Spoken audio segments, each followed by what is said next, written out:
National Day in Hong Kong turns to heartbreak after a boat with 124 people capsized near Lam Island.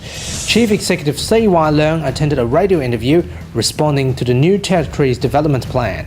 Thanks for choosing us.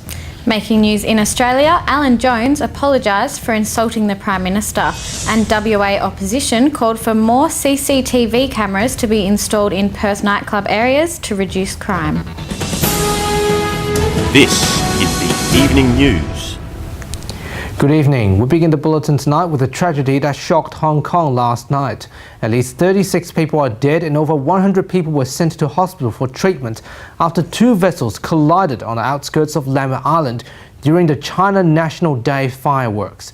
Hong Kong Chief Executive CY Leung and Li Jiang from the Chinese Malaysian office expressed their deepest sympathy to the victims as national celebration turns into national tragedy.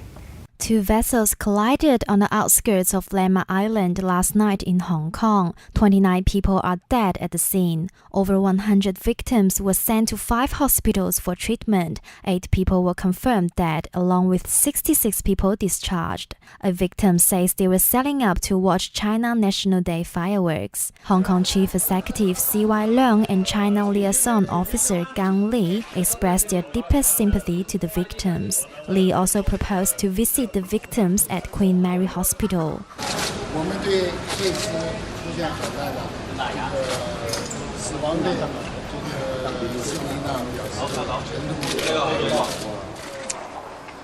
我同保安局局長、食物衛生局局長、消防處處長同埋醫管局主席，仲有其他相關嘅政府高層同事，今晚喺瑪麗醫院現場辦公，做好各個拯救同埋救護部門嘅協調工作。Hong Kong government bodies held an emergency meeting regarding to the remedial works after the accident, especially providing support for the victims and their families. Queenie Lee, DHK News.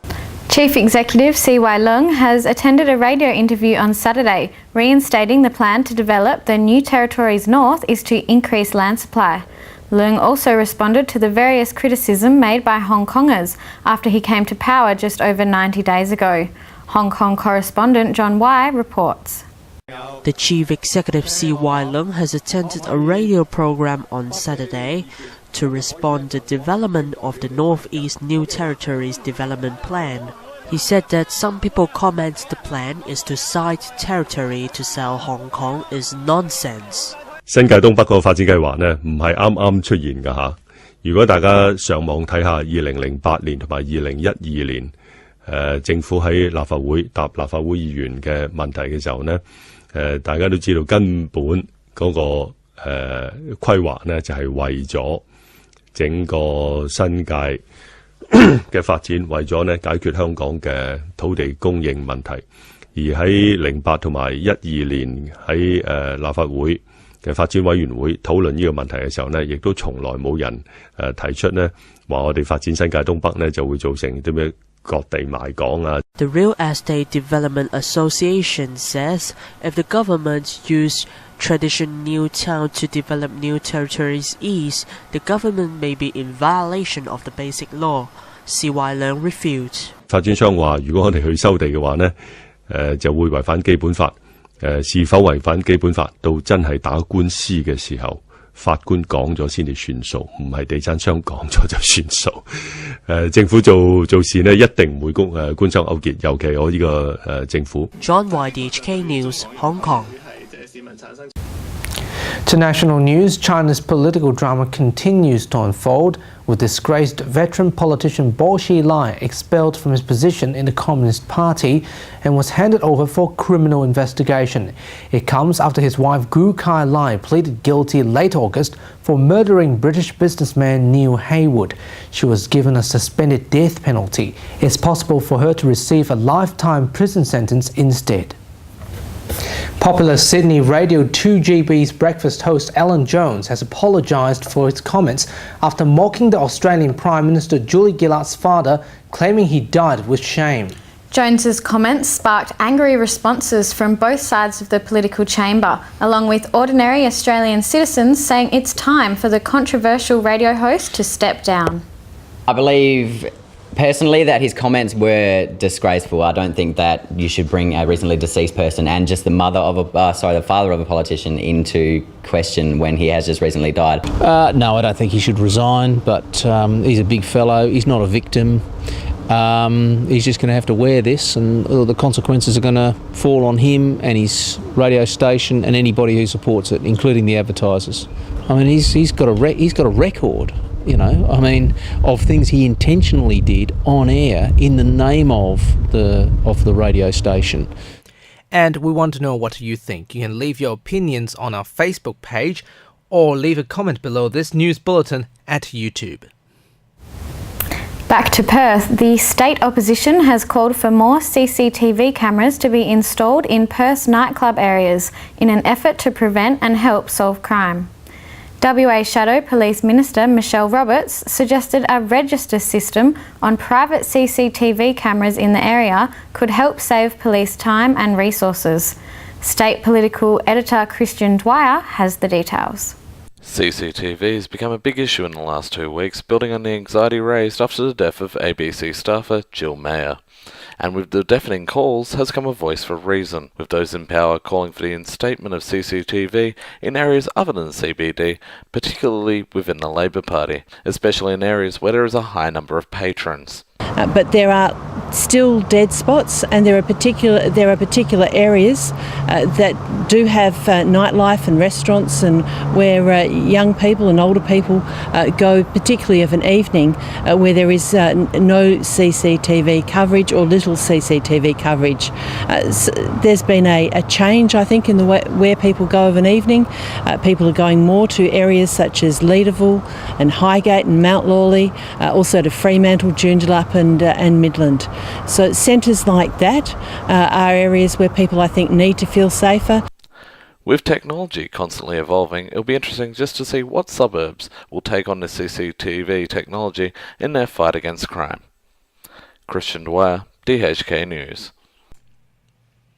And the footnote to that story, Coburn City Mayor Logan Hallett has also responded, saying that he supports the opposition's calls for more CCTV, with the City Council planning to roll out CCTV around Coogee Beach. The City of Coburn is about to launch about mid-October a CCTV network at Coogee Beach, and we then plan to roll it out along our coastline and other what we call hotspot locations, so that we can assist in minimising crime in those particular areas. The City of Coburn was awarded WA's Most Sustainable City Award, which covers numerous aspects demonstrating a responsible and a successful community. DHK News understands the City Council has joined the national competitions, with judges arrived recently to examine the accomplishment. The City of Coburn was named Western Australia's Most Sustainable City for 2012. The Keep Australia Beautiful Award honours the city's active role in the community and its contributions. Coburn City Mayor Logan Hallett is very proud to have received the award, as it represents the great work that the staff are doing. It represents the great work that the staff at the City of Coburn are doing to harness the values and the power of volunteers in the community, and it demonstrates how we are working in our community to make things more sustainable across a whole range of different spectrums. Some of the many programs and initiatives that the city dedicates to sustainability includes recycling, treating waste, and making better use of the land in the city. It looks at recycling initiatives, it looks at our curbside waste collection, our recycling shop at the landfill site, how we treat waste in general. It looks at working with landowners in the rural and semi-rural areas in terms of the biodiversity and how they can enhance their properties by making an investment in clearing, weed control, and importantly planting trees and shrubs in their land. The national judging has been taking place over the last few weeks, and the winner will be announced towards the end of November this year in Sydney. Mr. Hallett is optimistic that the hard work and sustainable initiatives that have been introduced will see good results in the national judging. Timothy Seow, DHK News.